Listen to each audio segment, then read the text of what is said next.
The Michael Berry Show. March 21st, the world lost a legend. A boxer, a preacher, father, a businessman, a friend, a husband, an inspiration in George Foreman. And now, you thought you wouldn't hear the name George Foreman again, other than talking about his legacy. Another George Foreman is running for Congress. In the last, I think it's 15 months, I have to check that number again, 6 Democrat congressmen have died in office. 6 in just over a year. 2 of them, going back to July 19th of last year when Sheila Jackson Lee died, 2 of them in the same congressional district, the 18th congressional district, first served by Barbara Jordan. The district was sort of created for Barbara Jordan. And she held that seat until Mickey Leland, and then we went through the list of the few who've held it since then.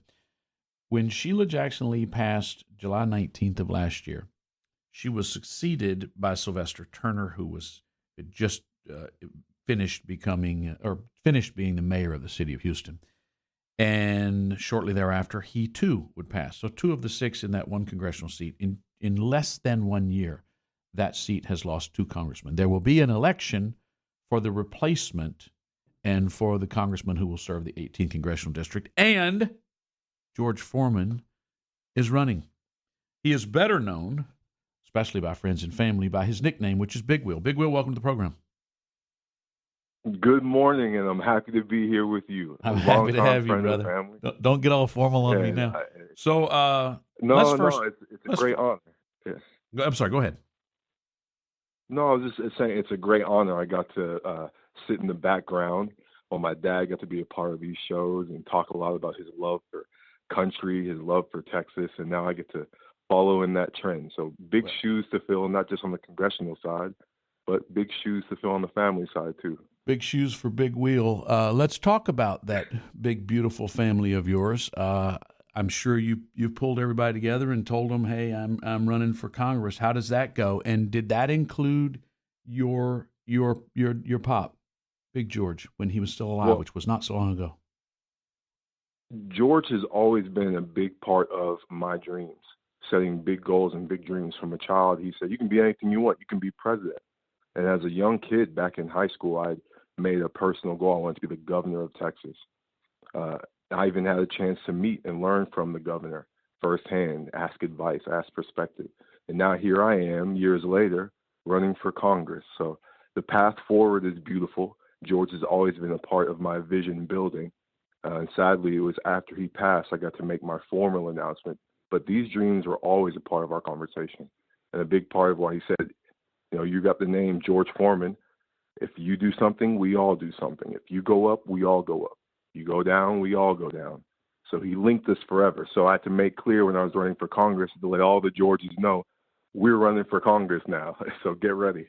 It's a big, beautiful family and a big, powerful name. And he was always very mindful of that name. That's why when his name was behind a product or a cause, it was always very successful because people respected that. And I know you're mindful of that. You have also followed in his path as a pastor of the church he founded. Talk a little bit about that. George founded the Church of the Lord Jesus Christ. He was actually an evangelist. He traveled the world telling the story about how Jesus Christ saved him in a dressing room in Puerto Rico and made a prophet out of him. Well, when he got ill, me and my family took it upon ourselves to keep that church alive. Don't let Jesus go, he would always say. So we took it upon ourselves to keep it up. We even got to have the opportunity to preach at his burial, something I never even imagined would be a part of my life. But that church is still alive today, and that mission to keep Jesus alive is still alive through us. As a congressman, will you continue to pastor the church? Oh, the Church of the Lord Jesus Christ is alive and flowing, and as long as I'm alive, I told George, I said, you know what, we'll take care of this. You just focus on getting better. If I have to do this 30 years for you to get on your feet, I'll do it. Well, we're not quite 30 years after now, but as long as I'm alive, this ministry will continue.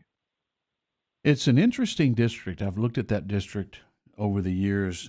I I know obviously where your dad was, and you've got a big family out on the northeast side, but as a big sprawling district, that's a lot of ground to cover. The district is big and growing from what I can imagine. There's a lot of people to represent. But I think there couldn't be, we did a project when I was just a child called the George Foreman Grill. And my dad originally thought we would just have 16 grills, enough for his camp, enough for his program. But come to find out, the product was good and the spokesperson was pretty good. So we ended up selling 150 million or more grills. And more is better, in my opinion. The more people in our district, I would, the better that we can I represent would say America. so.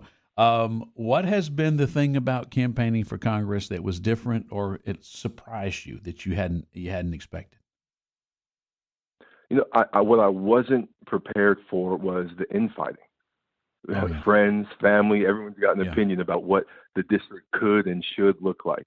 But I think it's perfect preparation for getting to Congress and doing some of the fighting to advocate on behalf of the district and on behalf of the American people. So I'm getting all my sparring done now in preparation for the war to come. I'm well prepared. I didn't expect that. I thought I'd make the announcement and everyone would be bandwagon and throwing money, but people got opinions before they can give a dollar. That's for sure. But it's all welcome. All the dollars ain't all the opinions. I welcome it. Yeah, somebody sent me an article about somebody whose name I won't mention, who's a former in-law of yours and was off, talking about this or that, and he was not supporting. You're a good guy, but he's not going to support you. And I thought, it is only in 18th Congressional District that makes print. Nobody does that in other districts. Nobody has to deal with that silly drama. Don't let that bother you. Run your race. Do your best. Don't let that distraction. In that district, it will drag you into the mud, and it's unproductive. And especially as a pastor who is so well respected and with a name that you were fortunate to have and now carry to the next rank, don't let them drag you down on all that, Big Will. I appreciate that. I grew up in a boxing family. The people we loved most would actually show up at the gym, put on headgear, gloves, and fight you. Those are people who loved and cared about you the most because they wanted you well prepared. Everything that I hear during this campaign for me is sparring and preparation for the battle above. If you have something of conflict to say about me, say it now because I'm going to be representing you going forward. So let's say what you have to say what's needed, let me hear it. Go onto my website, www.forgeorgeforeman4.org. Go on there. Put in your information. Let's be a part of something great together. And if you have something bad to say it now because I'm taking it all the way to the Capitol. I love it. George Foreman IV, a.k.a. Big Will. Thank you, brother. Good luck. The Michael Berry Show.